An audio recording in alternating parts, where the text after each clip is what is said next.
Chapter 13. The Master had come to Earth amid the chaos of the transition centuries, when the Galactic Empire was crumbling, but the lines of communication among the stars had not yet completely broken. He had been of human origin, though his home was a planet circling one of the seven suns. While still a young man, he had been forced to leave his native world, and its memory had haunted him all his life.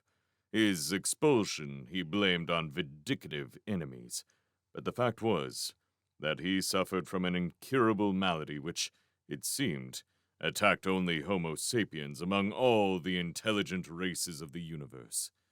That disease was religious mania.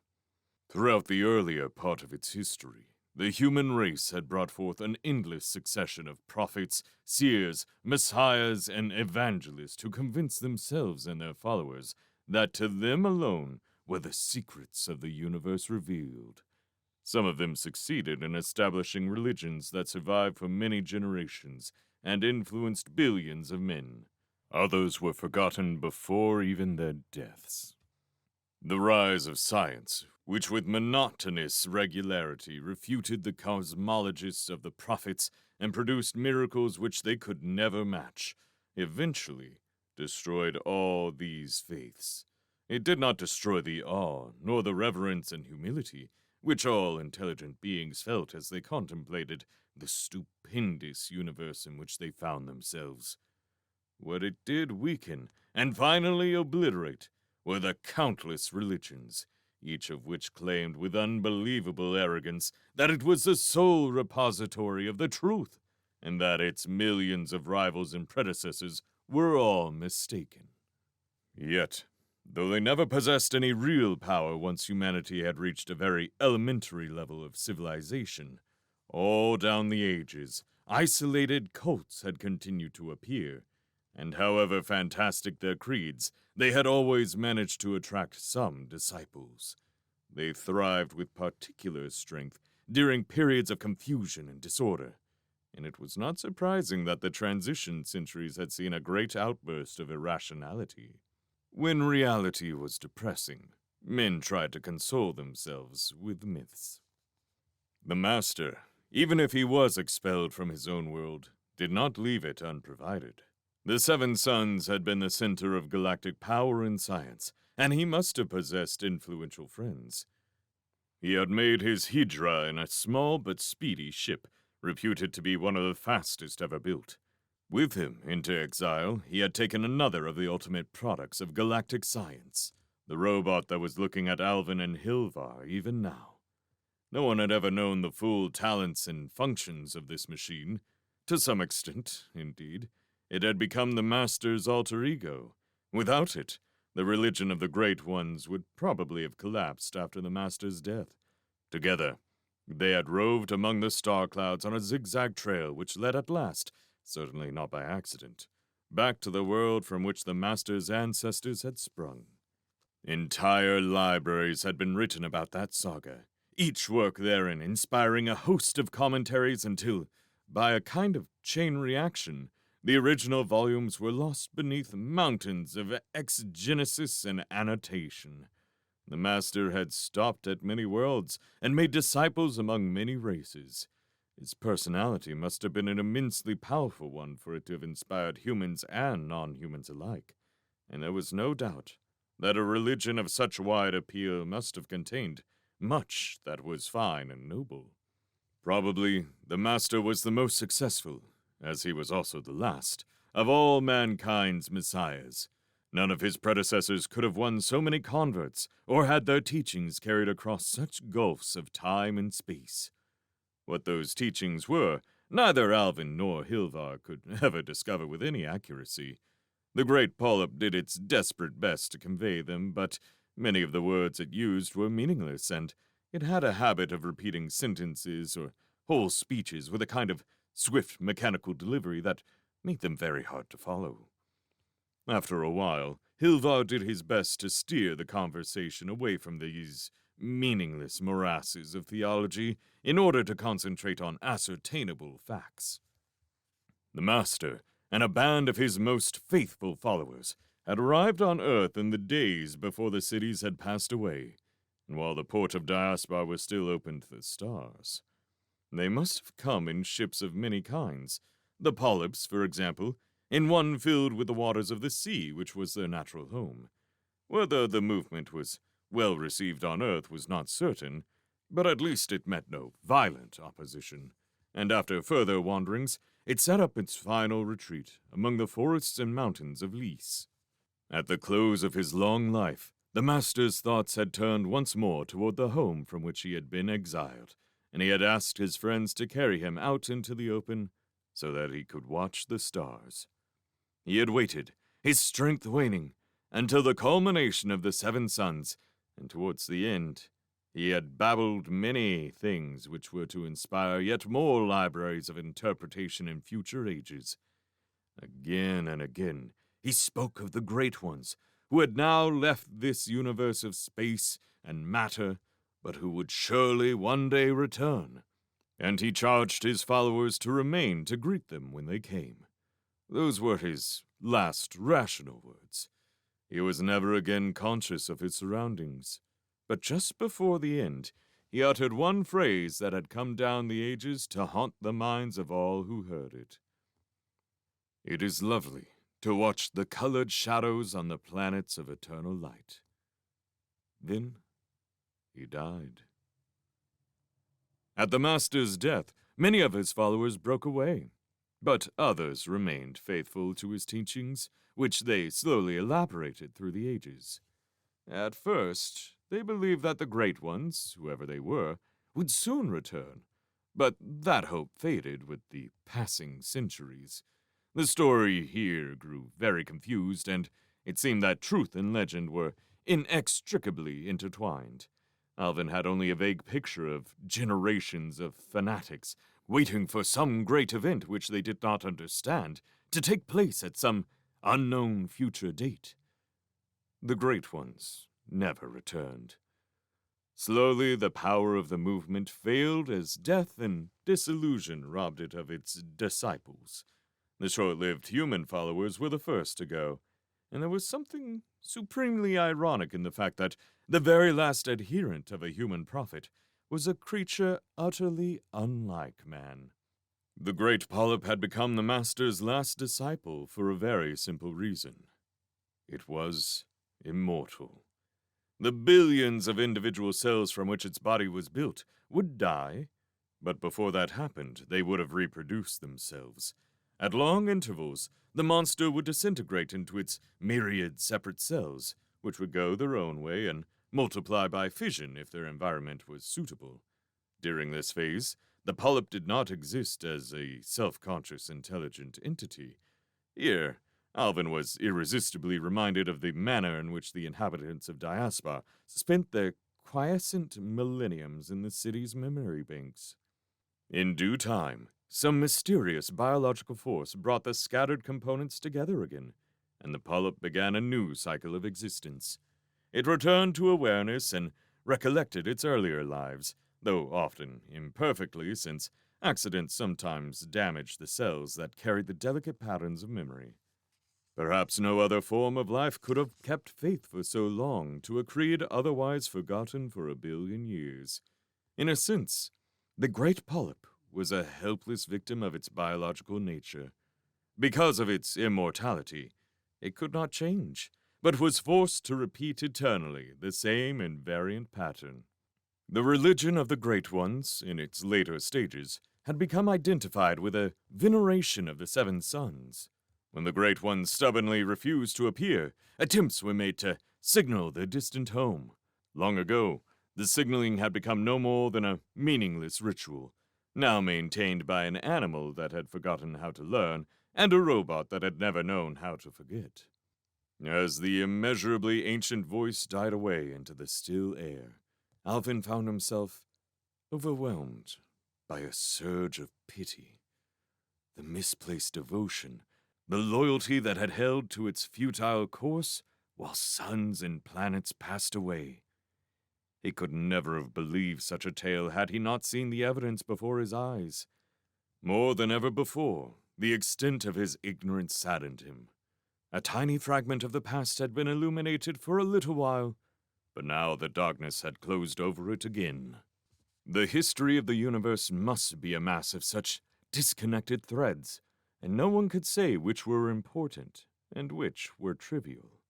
This fantastic tale of the Master and the Great Ones seemed like another of the countless legends that had somehow survived from the civilizations of the dawn. Yet the very existence of the huge polyp and of the silently watching robot made it impossible for Alvin to dismiss the whole story as a fable built of self-delusion upon a foundation of madness. What was the relationship, he wondered, between these two entities, which thought so different in every possible way, had maintained their extraordinary partnership over such aeons of time? He was somehow certain that the robot was much the more important of the two. It had been the confidant of the Master, and must still know all his secrets. Alvin looked at the enigmatic machine that still regarded him so steadily. Why would it not speak? What thoughts were passing through its complicated and perhaps alien mind? Yet surely, if it had been designed to serve the Master, its mind would not be altogether alien, and it should respond to human orders. As he thought of all the secrets which that stubbornly mute machine must possess, Alvin felt a curiosity so great that it verged upon greed. It seemed unfair that such knowledge should be wasted and hidden from the world. Here must lie wonders beyond even the ken of the central computer in Diaspar. "Why won't your robot speak to us?" he asked the polyp, when Hilvar had momentarily run out of questions. The answer was one he had half expected. "It was against the Master's wishes for it to speak with any voice but his, and his voice is silent now." "But it will obey you?" "Yes. The Master placed it in our charge. We can see through its eyes wherever it goes. It watches over the machines that preserve this lake and keep its waters pure.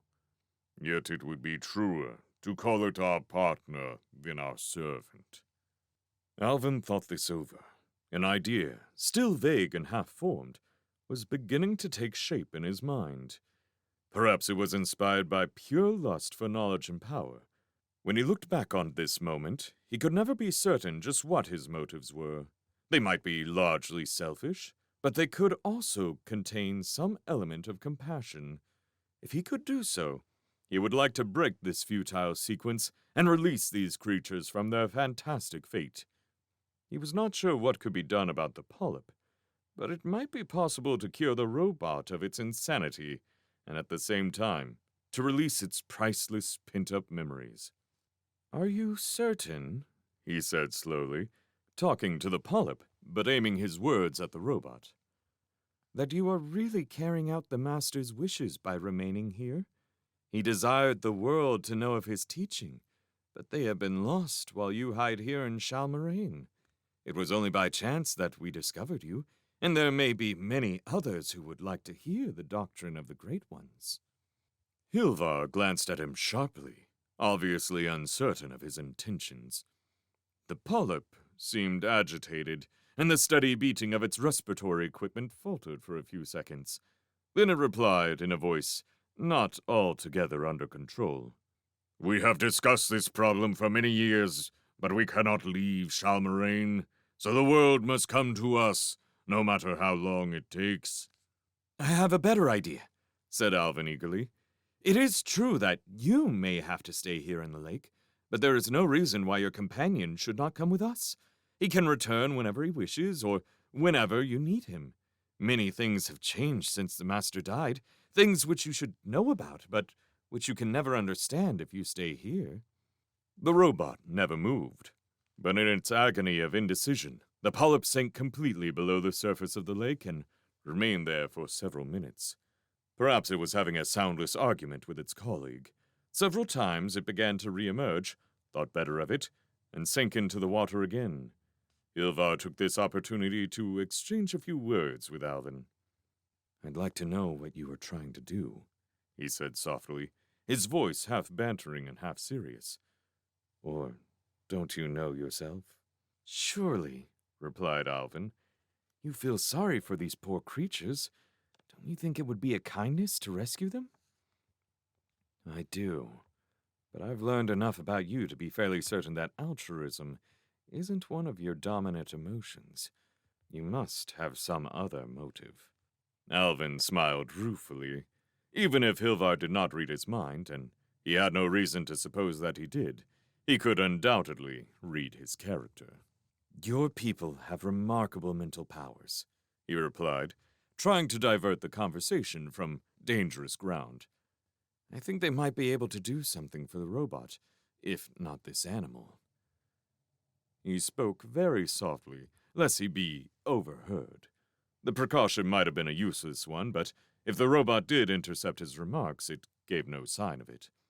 Fortunately, before Hilvar could press the inquiry any further, the polyp emerged once more from the lake. In the last few minutes, it had become a good deal smaller, and its movements were more disorganized. Even as Alvin watched, a segment of its complex, translucent body broke away from the main bulk, and then disintegrated into multitudes of smaller sections, which swiftly dispersed. The creature was beginning to break up before their eyes. Its voice, when it spoke again, was very erratic and hard to understand. The cycle starting. It jerked out in a kind of fluctuating whisper. Did I expect it so soon? Oh, few minutes left. Stimulation too great. Cannot hold together much longer. Alvin and Hilvar stared at the creature in horrified fascination, even though the process they were watching was a natural one. It was not pleasant to watch an intelligent creature, apparently in its death throes. They also felt an obscure sense of guilt.